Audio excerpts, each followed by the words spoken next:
Alenka, hvala lepa in lepo pozdravljeni in dobrodošli tudi v imenu digitalnega uredništva knjižnih vsebin. Po 2 letih ustvarjanja digitalnega programa sem pravzaprav izredno vesela tudi v imenu svojih sodelavcev v uredništvu, da je tudi naš program našel svoje mesto na tej današnji novinarski konferenci. V nadaljevanju vam bom predstavila, kaj naše uredništvo je naredilo v zadnjih 2 letih. Kot verjamem, da že veste, leta 2022 smo lansirali digitalno knjižnico Mladinska knjiga plus in kakšni so naši načrti za letošnje leto. Alenka je že uvodoma povedala, da je Mladinska knjiga plus prva in zaenkrat edina mobilna aplikacija s tako raznovrstnimi digitalnimi knjižnimi formati v slovenskem jeziku. Trenutno imam podatek, da je aplikacijo preneslo že 13.000 uporabnikov, zaznavamo tudi konstantno in stalno rast uporabnikov. Opažamo pa zanimivo, da so digitalne uspešnice, torej knjige, ki izidejo v e-obliki ali pa v zvočni obliki, da pravzaprav sledijo tiskanim uspešnicam. To tudi potrjuje naša statistika, potrjuje raziskave iz tujine, torej da bralci si želijo čim prej imeti na voljo knjige v različnih formatih, torej tiskanih, e-formatu ali zvočnem formatu, in jih potem večinoma tudi hibridno uporabljajo glede na situacijo, v kateri posegajo po dobrih zgodbah. Ponosni smo na to, da so že največje uspešnice, ki smo jih prej gledali na seznamu uspešnic, da jih imamo tudi seveda v e-obliki in kar je še pomembnejše tudi v zvočni obliki, tako da lahko naši bralci že poslušajo obe uspešni knjigi od Davida Zupančiča, Življenje v sivi coni in Znanost mirnega življenja. Lahko poslušajo Ajde od Klemna Selakoviča, ki jo je Klemen tudi sam prebral. Lahko poslušajo tudi Skalpelo doktora Hčana, pripravljamo pa tudi Notranji per od Mihe Šaleharja. Po statistiki, poleg tega, da so uspešnice v tiskani in digitalni obliki približno podobne, opažamo tudi vidno rast zanimanja za zvočne knjige. Nekje med prvimi 10 najbolj branimi oziroma poslušanimi naslovi pa že nekaj časa opažamo trend, da je približno polovica naslovov jih preberejo v e-obliki, polovico jih pa poslušajo v zvočni obliki. Zdaj v naši aplikaciji lahko bralci, uporabniki berejo e-knjige, lahko poslušajo zvočne knjige. To sta 2 klasična digitalna knjižna formata, ki jih poznamo, če ne v drugi iz tujejezičnih založniških trgov. Razvili smo pa tudi nekaj formatov, ki so za slovenski trg, za slovensko založništvo novi in inovativni. To so navdihovalci, več o njih bom povedala kasneje. Redno snemamo tudi podcaste z našimi avtorji. Letošnja novost so dnevne vaje za mirno življenje z Davidom Zupančičem in v digitalno obliko pretvarjamo tudi določen del vsebin iz revij, ki jih izdajamo v naši založbi. Zdaj se bom na kratko samo sprehodila skozi vsakega od digitalnih formatov. Torej, e-knjige niso nobena novost v založbi, jih izdajamo nekje že od leta 2014, na začetku bolj previdno pa testno, pa smo vsi čakali, kaj bo z e-knjigami. V tem trenutku so pa e-knjige popolnoma vzporeden program tiskanim knjigam. V aplikaciji lahko trenutno berete več kot 800 slovenskih e-knjig. V aplikaciji v spletni knjigarni mk.si jih je pa na voljo že okoli 1300 naslovov. Z aplikacijo smo majčkeno tudi obrnili koncept izdaje e-knjig, torej včasih je veljalo, da smo tiskani knjigi nekako pustili njen samostojni prostor na trgu in med bralci in smo e-knjige namenoma izdajali z zamikom. Ker se nam pa potrjuje, da v resnici tiskana knjiga in e-knjiga ne zajedata ena druge, mogoče celo vplivata na večjo prodajo tiskane knjige, smo se odločili, da e-knjige izdajamo sočasno s tiskano knjigo. Lotili smo se pa tudi za določene naslove, ki so seveda marketinško bolj zanimivi, potencialne uspešnice. V aplikaciji Mladinska knjiga plus tudi objavimo predobjave, recimo začetnih 2-3 poglavij, ki jih lahko uporabniki aplikacij preberejo, še predno je tiskana ali e-knjiga na voljo. V e-obliki so objavljene vse uspešnice v tiskanih oblikah.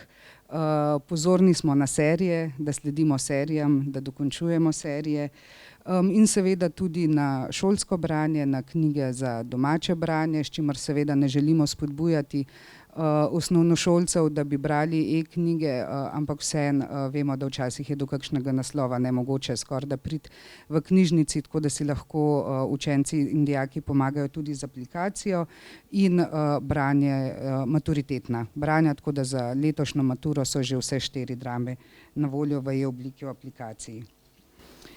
Velik, to je pa nov digitalni format, ki smo ga začeli resno delati leta 2020, so pa zvočne knjige.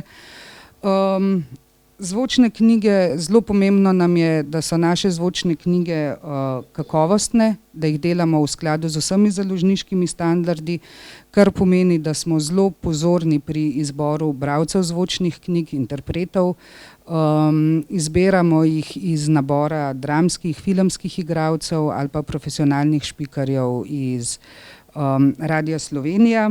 Snemamo jih v profesionalnem studiu, kar pomeni, da so produkcijsko in tehnično kakovostne, in seveda jih tudi lektoriramo.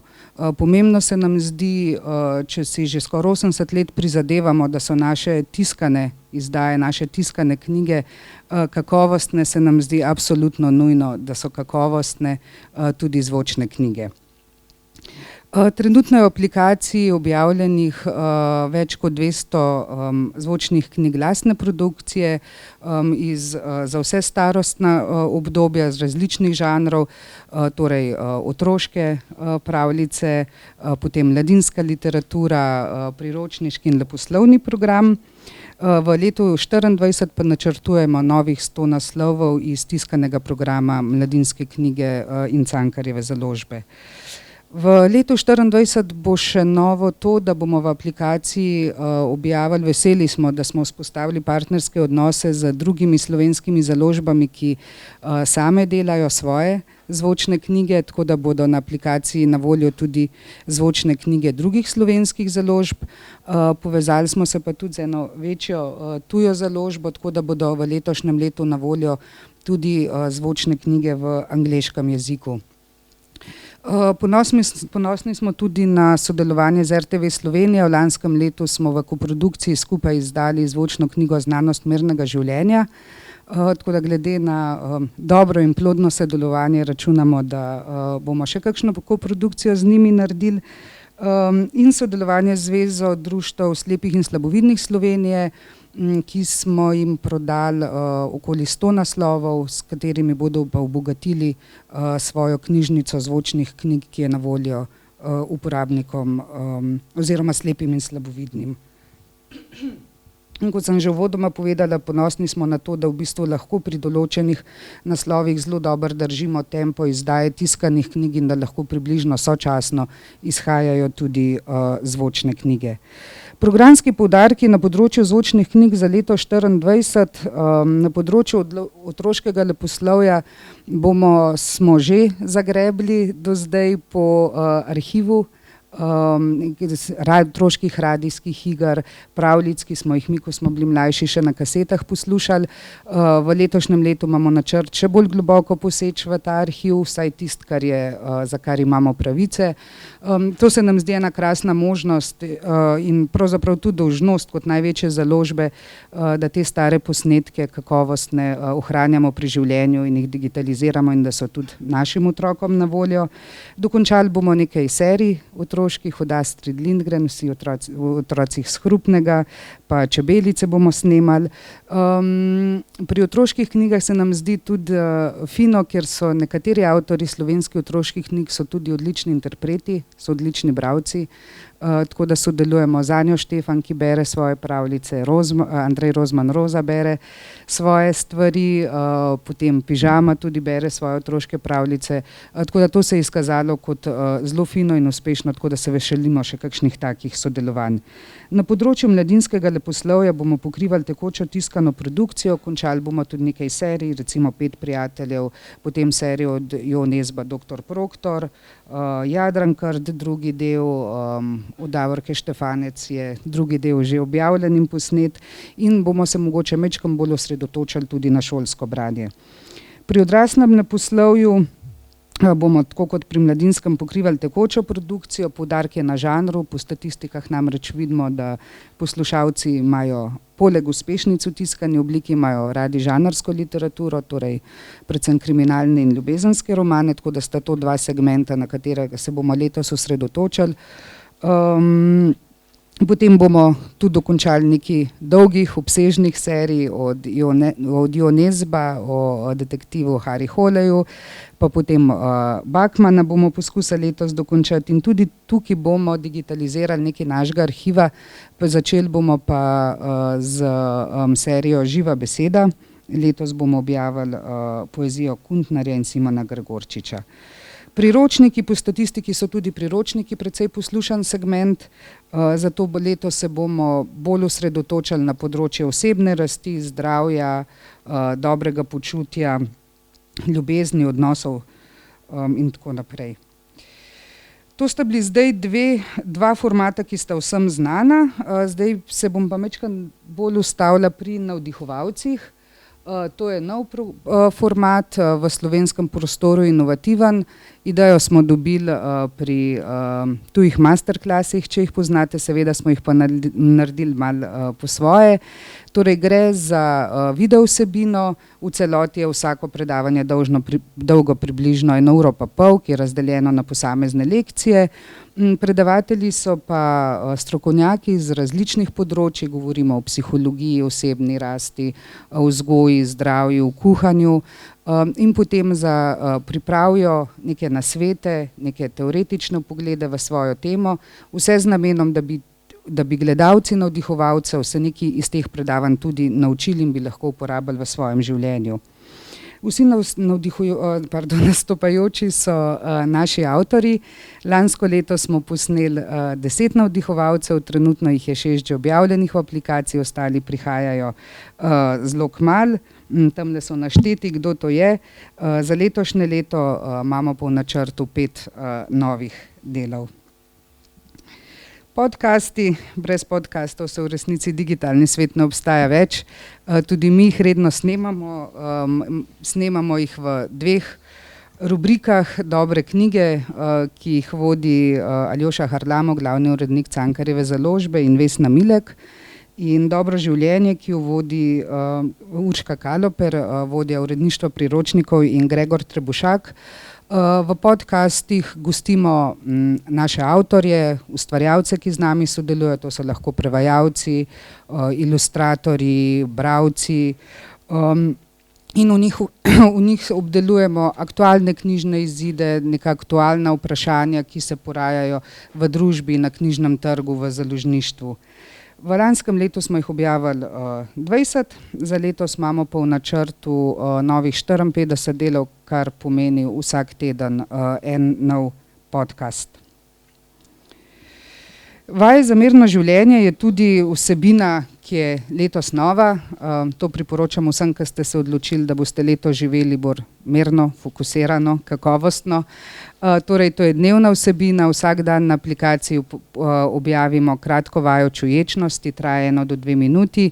Ideja pa je, da bi vsak dan zjutraj ali pa tekom dneva, ko nam dopušča čas, naredili eno vajo, se umirili, kot pravi David Zupančič, ki vodi te vaje, da bi našli center v svojem telesu in da bi nam to prešlo vsakodnevno rutino. Tako da 366krat lahko to naredite letos z Davidom, potem pa računamo, da bo to postala vaša dnevna rutina in da boste to sami delali. Ne digitaliziramo pa samo knjižnih izdaj, ampak tudi revije, tako da en delček vsebin, ki izhajajo v revijah, pripravljamo tudi za aplikacijo, tako da iz vsebin Cicibana in Cicidoja smo animirali strip o Medu in Pujsiju, tako da je objavljenih že 10 kratkih animiranih risank. V letošnjem letu bo 25 novih delov in objavili bomo tudi zvočne pravljice, kjer bomo brali pravljice ali pesmice, ki vsak mesec izhajajo v Cicibanu in Cicidoju. Iz revije Geja smo pa pripravili 10 osrednjih intervjujev iz lanskega leta. Posebnost je pa ta, da boste lahko te intervjuje brali, izhajajo v e-pubu kot e-knjige. Če vam je pa ljubše, jih boste pa lahko tudi poslušali, ker je besedilo iz intervjuja posneto in je priložen tudi zvočni posnetek. Toliko iz uredništva digitalnih vsebin. Za kakšno vprašanje sem na voljo zdaj ali pa mogoče pol, ko Urška in Andrej zaključita, in predajam besedo Andreju.